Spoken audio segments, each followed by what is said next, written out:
외국계 회사들이 지금 월세를 투자한다 이렇게 기사가 있습니다.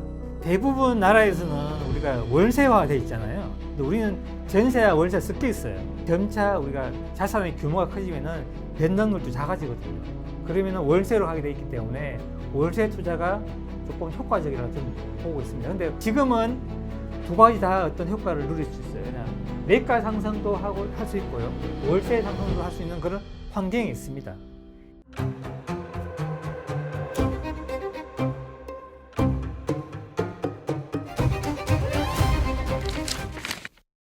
안녕하세요. 부동산 프로파일러 김준영입니다.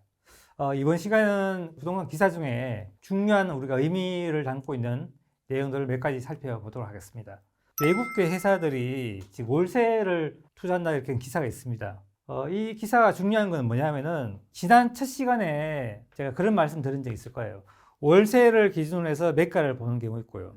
매가를 기준으로 월세를 보는 경우 있잖아요. 제가 보는 판단은 월세가 좀 싸다고 느끼거든요. 다른 나라하고 비교해 봤을 때. 그렇게 생각하는 외국계 회사들이 왜 그러면 월세 투자를 왔나. 되게 중요한 의미가 있습니다. 첫 번째 뭐냐면 이 기사 내용에서 이분들이 생각하는 핵심 포인트는 수요에 있다 보거든요.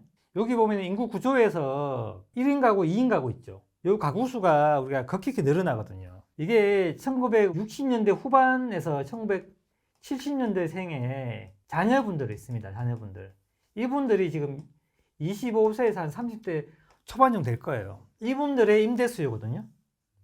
그 수요들이 전세에 대한 어떤 불신, 그리고 어떤 뭐 전세 사기라든지 불안감이 있습니다. 그걸 노리고 도를 못해요. 근데 저는 그거 외에도 한 개 더 보고 있습니다. 전세에서 월세로 가는 과도기라고 제가 지난번에 말씀드렸잖아요. 이 과도기에는 매가도 오르고요. 월세도 올라요. 근데 지금 월세가 올라가는 그런 환경에는 들어가고 있거든요. 그걸 좀 설명을 드릴게요. 대부분 나라에서는 우리가 월세화 돼 있잖아요. 근데 우리는 전세와 월세 섞여 있어요. 매가를 기준으로 우리가 월세를 말할 때는 자본 환원율이라고 합니다. 매가 대비 월세. 월세 수익률이죠.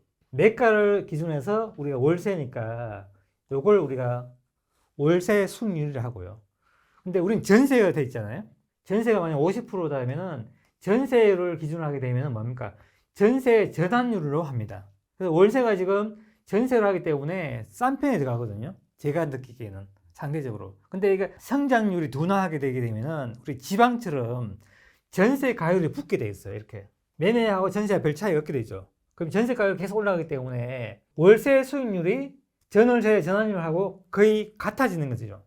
그러면서 월세가 계속 올라가는 구조로 되어 갑니다. 과도기에 있는 거죠. 과도기에. 월세가 올라가는 그런 시기에 놓여 있거든요. 그래서 저는 물론 1인 가구, 2인 가구 수요도 있지만은 이런 과도기에 월세 수요는 굉장히 좋은 투자라고 보고 있거든요. 이제 매가의 어떤 상승률은 과거처럼 뭐 20% 이렇게 되지는 않고요.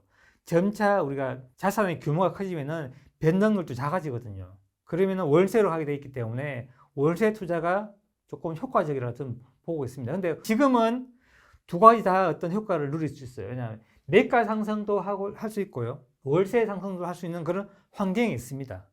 예를 들어서 이제 한번 설명해 드릴게요. 책에 있는 내용입니다. 만약에 우리가 성장이 멈춰서 매가가 이제 멈춘다 이런 가정을 할게요. 최악의 경우에요. 우리 매가가 20억인데 전세가 10억이잖아요. 10억을 우리가 원세로 바꾸게 되면은 전월세 전환율 4% 가정했을 때 330만 나와요. 이게 매가는 떨어지고 지방처럼 전세 가격이 올라가잖아요. 이게 12억 8천가 올랐다 해볼게요. 전세 가격이 80% 됐어요. 그러면 이 사이에 그럼 어떻게 되냐? 매가는 떨어졌지만은 전세가 12억 8천 기준으로 해서 똑같은 전환을 했을 때 420만 나오거든요. 월세가요. 우리가 시장은 나빠졌지만은 월세가 올라갈 수 있는 그런 환경에도 놓여 있다. 근데 지금은 이런 단계는 아니지만은 매가의 상승률은 줄어들고 월세의 상승률은 올라갈 수 있는 환경도 지금 되어 있다. 두 가지 환경이 겹쳐 있는 과도기거든요.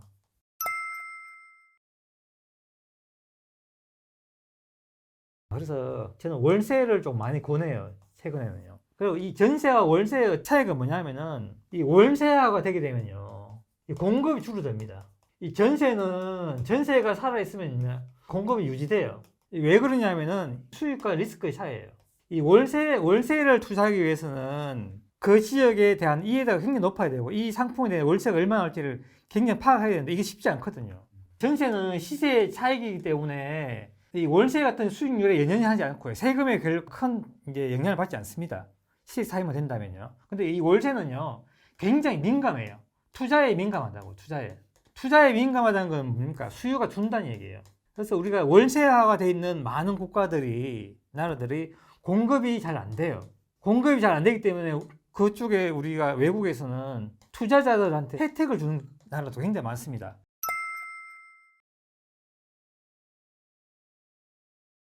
월세는 리스크가 엄청 크거든요. 내가 월세를 만약에 5억짜리 투자했는데요. 대출 이렇게 해서 한 5% 수익률 맞춰놨어요. 그럼 금리 올라버리잖아요? 수익 다 까먹습니다. 정부가 세금 규제해버리잖아요?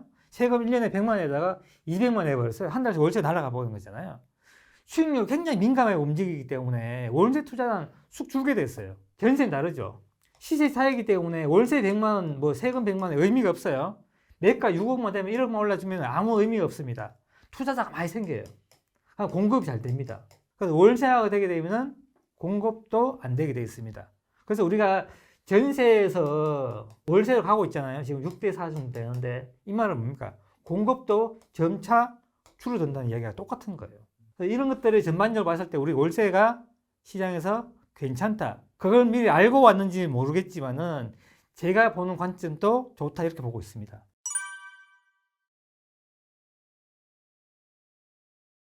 이분들이 자금력은 굉장히 큰 회사인데요. 실제 투자하는 그 규모 보니까 지금 작아요. 75실 뭐 밖에 얼마 안 돼요. 지금 작아요. 저는 이 기업형 임대를 굉장히 환영하는 편입니다. 왜냐하면은 제가 임대를 한 30년 정도 넣어봤잖아요.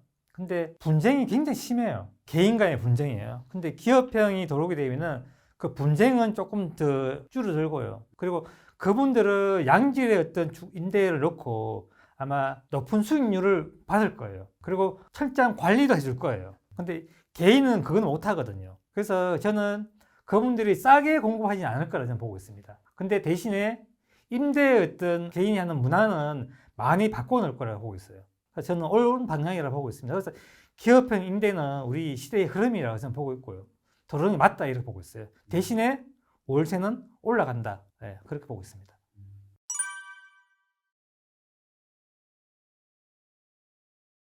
원래 거대 자본들이 상가 빌딩이나 아니면 우리가 뭐 오피스 빌딩을 많이 했거든요. 아니면 호텔 이런 쪽에. 근데 주구형 임대를 했다는 거는 주구형 임대 시장의 어떤 전망을 밝게 봤다는 거거든요. 그래서 아마 그런 측면에서 시장 파악을 꽤 했을 거라 저는 보고 있습니다. 그래서 저는 나쁜 선택은 아니라고 보고 있고요. 임대의 문화 자체가 저변이 저는 굉장히 좀 낮은 퀄리티 있다고 보거든요. 그래서 기업형 임대가 돌아서 어떤 그런 문화를 바꾸면서 임대를 올릴 수 있다는 그런 자신감에서 표현이라고 보고 있습니다.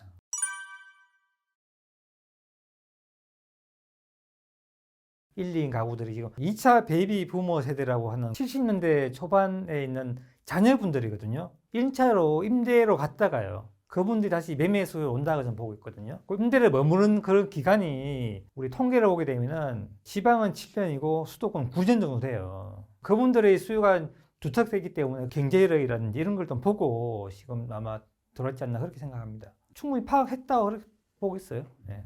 그래서 저도 긍정적으로 보고 있고요. 일반인들도 이제 우리가 임대에 대해서 너무 전세만 고집할 필요 없고요. 그리고 월세화가 되는 게 저는 맞다고 보고 있고요. 그리고 전세보다는 관리가 좀 더 편해요. 리스크도 좀 줄어들고 대신에 우리가 월세를 하다 보면은 수익률 굉장히 민감하게 움직일 수 있어요.